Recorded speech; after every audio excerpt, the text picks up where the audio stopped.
That is my house almost burning down. Let me explain. So as most of you know, I have taken a break from YouTube over the last week, and I guess the world wasn't a fan of that because I have had the worst week of my entire life. So much happened this week that we're gonna touch on a little later, but the main thing I wanna talk about is my house almost burning to the ground. To give some backstory to this, I live in a house.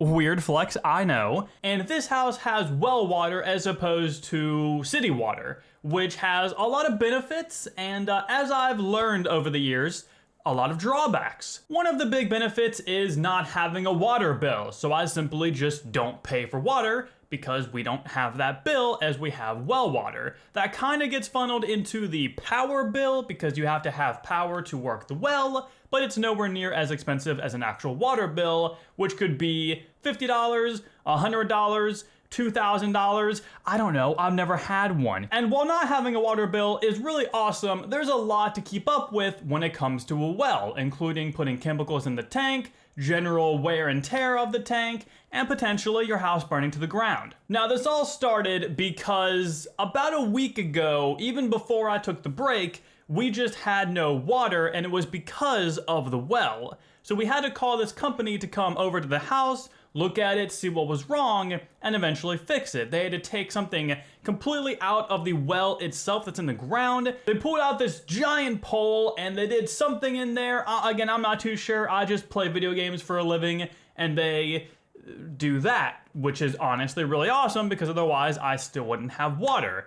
But not only were they messing with the actual well itself, they were also messing with the well tank. So I fully trust that these are professionals and they know what they're doing, and eventually after like 30 minutes, we did have our water back and everything was smooth sailing. But not only did we have our water back, we were presented with a brand new issue with the well tank, which was it was overflowing with the water from the well and it was causing massive bursts of water streams to just pour out of every conceivable crevice of the tank, including electrical ones. If you're looking at this video, at the bottom right there, that is an electrical area. There are electronics in there. My Game Boy might be one of them. So needless to say, that is not good.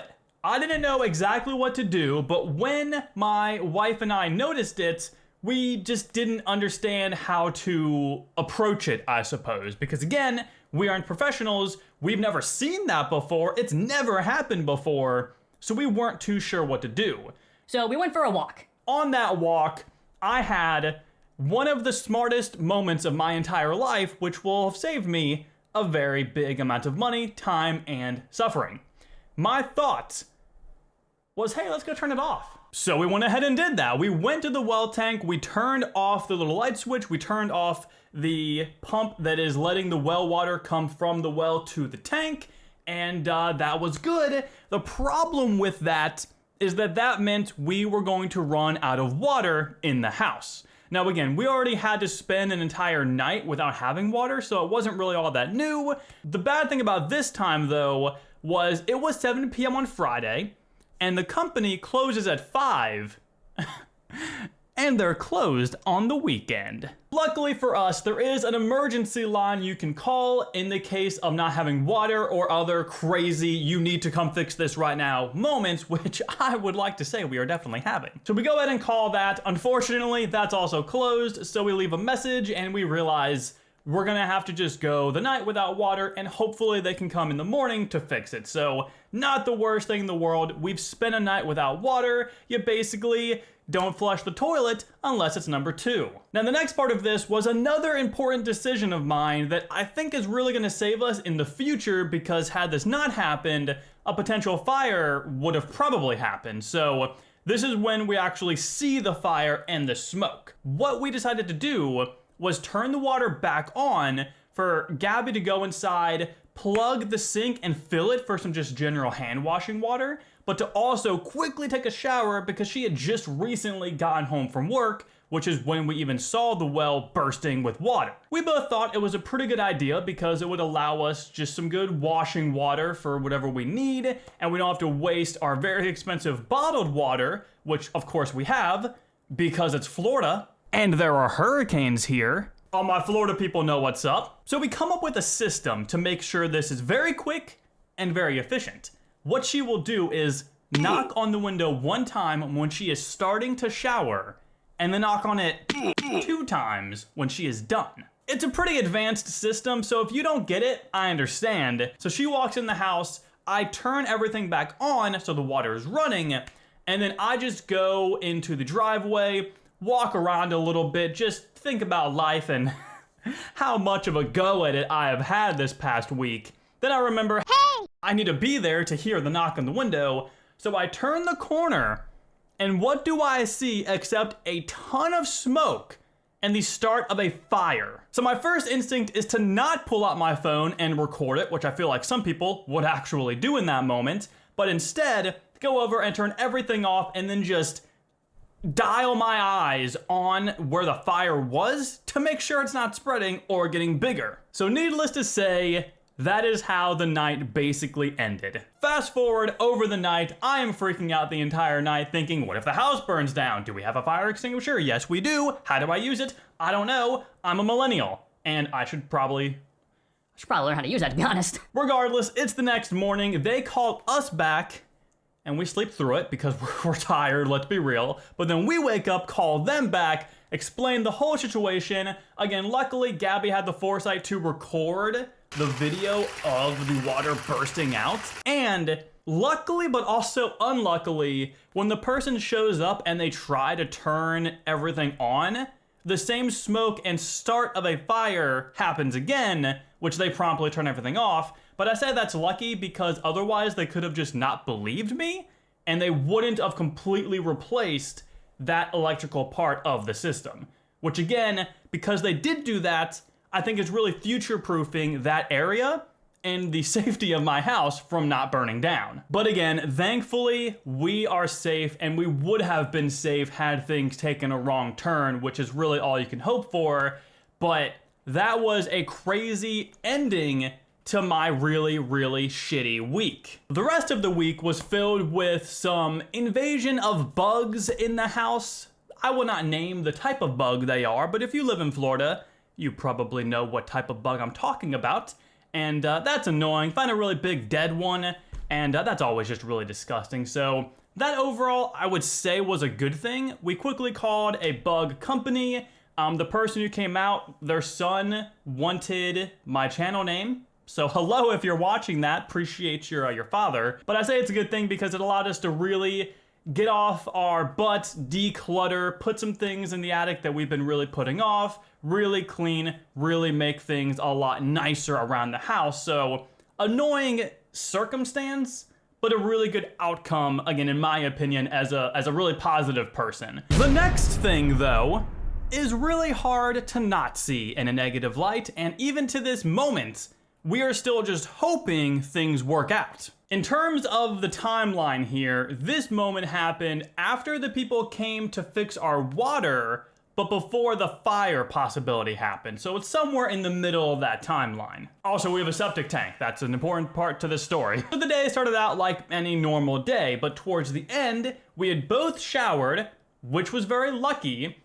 And as I was going to just wash my hands in the guest bathroom, because that's where I went to wash my hands for whatever reason, I hear a noise. The noise in question was water bubbling intensively. So I opened the toilet lid to see a spiral of bubbling water, followed by all the water being suctioned out of the toilet. It's been a very, very rough week with water, guys. Fortunately and unfortunately, something like this has happened in the past, and there is an area I can go to in the front yard to open up a tube and look down in, and if there's water there, that's a serious problem. But if there's no water, it's just the toilet working stuff out, I suppose. Maybe with toilet paper, I don't really know. So I go out, it is storming, it is pouring down rain, but I go out there, I open it, I actually cut my thumb open, which isn't so great. It's healed now, but you can definitely still, I don't know if you can really see it. The camera's not focusing, but it was cut open and I wasn't wearing gloves, so I put a Band-Aid on, got some gloves on, finally opened the cap, and there was water in there.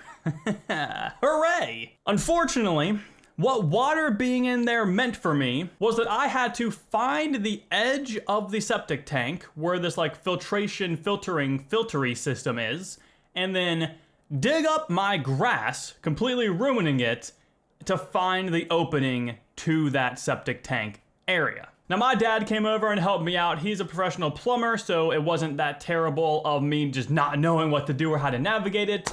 We eventually used this metal rod to poke down into the septic tank and find the edge of it. Now, like I said, this has happened before, and the grass was finally looking good again. Regardless, we managed to find exactly what we're looking for. We dig up all of the grass, all of the dirt, and we have to open the hatch to the septic tank.